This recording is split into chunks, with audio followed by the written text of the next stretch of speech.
रवि गांव का एक मेहनती किसान था। एक बार बरसात का मौसम आया तो सभी खेतों में बारिश हो रही थी। रवि ने अपनी छोटी सी ढाणी के पास खेत जोता और अच्छे बीज बीन कर लाया। उसने एक एक करके बीज बोने शुरू किए। कुछ ही दिनों में जमीन पर हरी हरी कली दिखने लगी, लेकिन गांव के अन्य किसान उसे देखकर हंसते। इतने छोटे छोटे बीज से क्या फसल होगी? रवि मुस्कुराकर कहता, धैर्य रखो, हर बीज का अपना समय होता है। समय बीतता गया।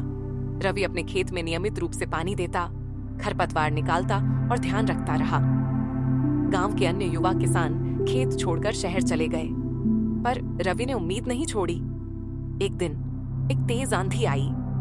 कई खेतों की फसल उखड़ गई, लेकिन रवि के बीजों से पली साफ सुथरी जड़ें जमीन में गहरी जमी थीं, इसीलिए उसकी फसल खड़ी ही रही। दूसरे किसानों की तरह उसकी भी चिंता बढ़ी, पर उसने संयम से काम लिया। बारिश के बाद धूप चमकीली हुई। रवि के खेत में कोयले से भी काले अमृतमयी आलू बड़े हो रहे थे। गेहूं की बालियां सोने से चमक रही थीं। जब कटाई का समय आया, तब रवि के पास बोरा बोरा अनाज तैयार था। वहीं गांव के पास ही एक बंदर अटैक की वजह से फसल नष्ट हो गई थी। गांव में भुखमरी का मंजर बन चुका था।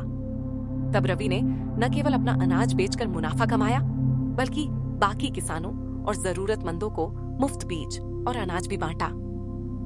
गांव वाले चकित रह गए। रवि ने तो सही में कर्म किया और उसका फल मिला। हमें भी आत्मविश्वास रखना चाहिए। इस प्रकार बीज बोने वाला किसान ने सिखाया कि मेहनत, ईमानदारी और धैर्य से किए गए कर्म जरूर रंग लाते हैं। कमी मेहनत का नहीं, धैर्य छोड़ने का परिणाम खराब होता है।